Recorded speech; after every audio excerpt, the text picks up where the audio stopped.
Welcome to Grimsby Travels and Die. Greg Grimsby, a man who lived for the scent of sunscreen and the rustle of brochures, was trapped. Not literally, of course, not yet anyway. He was trapped in his tiny windowless office, staring at the flickering computer screen. The fluorescent lights buzzed above him like angry wasps. This was Grimsby Travels, a place where dreams should have taken flight. Instead, they crash-landed more often than not. People, it seemed, were determined to be boring. Greg had spent years curating the perfect itineraries.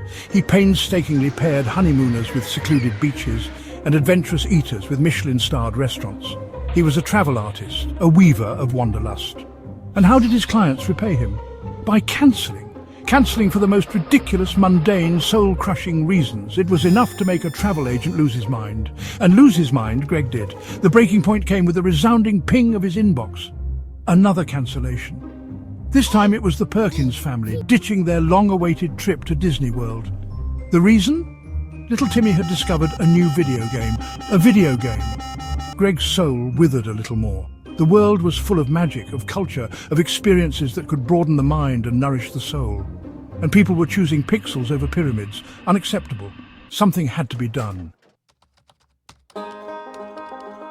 The Perkins cancellation email stared back at him, mocking him with its casual disregard for the wonders of the world.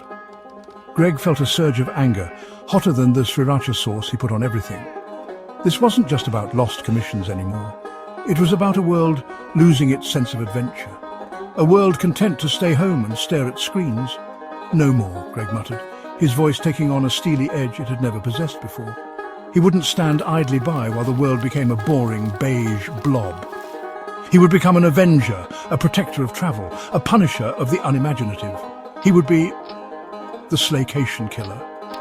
A shiver of something dark and exhilarating ran down Greg's spine. He had a purpose now, a mission. He would teach these cancellation-happy fools the error of their ways in the most permanent way possible.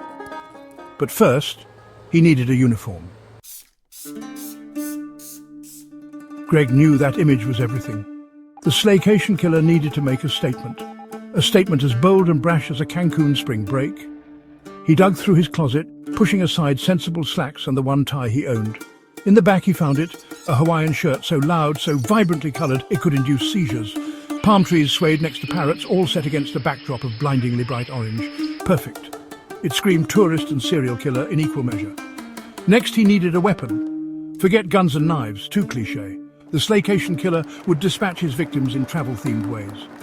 His eyes fell on his trusty selfie stick, a souvenir from a trip to the Leaning Tower of Pisa. He'd gotten a great shot pretending to hold it up. With a few modifications, it could be the perfect tool for his new line of work. A couple of hours and a trip to the hardware store later, the selfie stick was reborn. It was now razor-sharp and extendable to twice its length. Greg gave it a test swing, a dark chuckle escaping his lips. Let the Slaycations begin. His first victims, the Carmichaels, a painfully pretentious couple who'd booked a month-long tour of Europe. They decided to cancel because, as Mrs. Carmichael put it, Europe is so last century, darling. Everyone knows the Galapagos Islands are the new Tuscany. Greg almost choked on his pineapple-shaped gummy bears when he read that. The Galapagos Islands, over Paris, Rome, Barcelona, the audacity. He donned his uniform, the Hawaiian shirt practically vibrating with righteous fury. He arrived at the Carmichaels' doorstep just as they were loading their suitcases for a staycation at a water park. "Good evening," Greg said, his voice dripping with forced cheer. "Beautiful night for a drive, isn't it? I just wanted to pop by and, make sure you have everything you need for your trip." The Carmichaels, oblivious to the danger lurking beneath the garish shirt, smiled politely. "Oh, hello there," Mr. Carmichael said. "Just getting ready for a little family fun. You know how it is." "Family fun?" Greg echoed, his voice rising an octave. "You're cancelling Europe, a continent steeped in history, art and culture, for a water park?" The Carmichaels exchanged nervous glances. They sensed something was off, but they couldn't quite put their finger on it. Perhaps it was the way Greg was clutching the travel brochure, his knuckles turning white, or maybe it was the crazed glint in his eye, a glint that clashed violently with the cheerful hibiscus flowers on his shirt. Whatever it was too late. The Slaycation killer had arrived. Section 5. The overhead bin bash death at 30,000 feet of Tackiness. Greg, fueled by righteous indignation and a disturbing amount of pineapple-flavoured candy, decided to make the Carmichaels' deaths as ironic as their reason for cancelling their trip. He'd booked them on a flight to, you guessed it, Europe, specifically Paris. The City of Lights would be their final destination, even if they didn't get to enjoy it. "Don't worry, you'll get to experience the wonders of European engineering firsthand," Greg muttered as he tampered with the overhead bin above their seats. Mid-flight, as the Carmichaels dozed off to the in-flight movie, some Adam Sandler abomination no doubt, Greg made his move. With a swift tug on a cleverly disguised fishing line, a souvenir from a cancelled fishing trip to Alaska naturally, he released the latch on the overhead bin. It swung open with a groan, unleashing a torrent of luggage, duty-free liquor, and one very heavy, very hard-sided suitcase, Greg had made sure of it, directly onto the unsuspecting couple below. "Bon voyage, forever," Greg whispered, a satisfied smile spreading across his face as he watched the chaos unfold. The other passengers, initially panicked, quickly returned to their in-flight entertainment, more annoyed than concerned. Such was the state of the modern world. No one noticed, no one cared. No one, that is, except Greg. He cared. Oh, how he cared. And he was just getting started. Section 6, the cancellation sin number 2. My spirit guide says Bali is out. Word on the street, well, whispered amongst panicked travel agents in smoke-filled backrooms, was that the Slaycation killer was on the loose.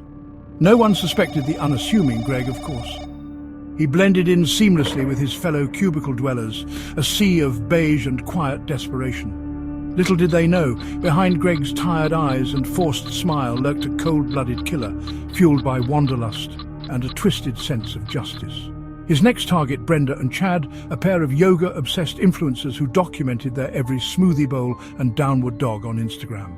They'd booked a spiritual retreat in Bali, a trip that promised inner peace, stunning sunsets, and endless photo opportunities. They cancelled, however, because Brenda's spirit guide, a chihuahua named Princess Sparkle, had a bad feeling about the whole thing. "Bali's energy is all wrong for me right now," Brenda had declared to her followers, who hung on her every word and sponsored post. "Bad energy?" Greg spat, choking on his lukewarm instant coffee. "Bali? The island of the gods? These people wouldn't know good energy if it slapped them in the face with a sandalwood fan. Their fate, he decided, would be a delicious irony. He'd send them on a one-way trip to meet their maker, and it would be anything but zen.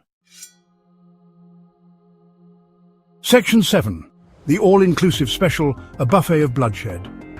Greg knew exactly how to deal with Brenda and Chad. They craved attention, validation, the sweet, sweet dopamine rush of likes and comments. Their deaths would be a spectacle, a viral sensation, a cautionary tale for anyone who dared to prioritize Instagram over authentic experiences. He lured them to a local buffet restaurant under the pretense of discussing a potential brand partnership. "Think of it," Greg had said, his voice dripping with false enthusiasm. "A social media campaign promoting the joys of culinary tourism. We'll call it Eating Our Way Around the World." Brenda and Chad, blinded by the promise of free food and increased follower counts, walked right into his trap. The restaurant, a monument to excess and questionable hygiene, was the perfect setting for their demise. As they piled their plates high with questionable sushi and lukewarm pasta, Greg made his move. He'd tampered with the chocolate fountain, replacing the melted chocolate with a concoction of his own making. It was a blend of the hottest chili peppers he could find, laxatives and food colouring, all blended together into a swirling, bubbling hellscape of digestive disaster. "This is all your fault!" Brenda screamed, clutching her stomach as she lay on the floor, her perfectly toned abs no match for the fiery inferno raging within her. "My brand, my followers, bon voyage!" "To the bathroom," Greg chuckled, snapping a quick selfie with the carnage in the background. He knew this would be his most viral post yet. The Slaycation killer had struck again, and the world, it seemed, was watching. Section 8. Can anyone survive the Slaycation killer? News of the Slaycation killer's exploits spread like wildfire, fueled by morbid curiosity and the undeniable shareability of it all. People were both horrified and strangely intrigued by this Hawaiian shirt-clad vigilante who meted out punishment in increasingly outlandish ways. Travel agents, once a beleaguered bunch, found themselves unexpectedly popular. Everyone wanted to book a trip, terrified of becoming the next victim of the killer who targeted those who dared to cancel. But Greg was just getting started. He had a long list of targets, a backlog of cancelled trips, and an arsenal of travel-themed punishments just waiting to be unleashed. He was a one-man crusade against the mundane, a champion for the transformative power of travel, albeit a deeply disturbed and slightly unhinged one. He was a cautionary tale, a reminder that in a world obsessed with likes and instant gratification, some things were worth fighting for, even if that meant fighting dirty. Section 9. Bon voyage, forever. So, the question remained, could anyone survive the Slaycation killer? Could anyone truly appreciate the beauty, the wonder, the sheer, unadulterated joy of exploring the world? Or were we all doomed to succumb to the siren song of our screens, our fear of the unknown, our endless capacity for boredom? Only time would tell, but one thing was certain, the world would never be the same. The Slaycation killer had seen to that. He was a force of nature, a whirlwind of tacky shirts and twisted intentions, a reminder that sometimes the most dangerous thing you could do was stay put. Bon voyage, forever.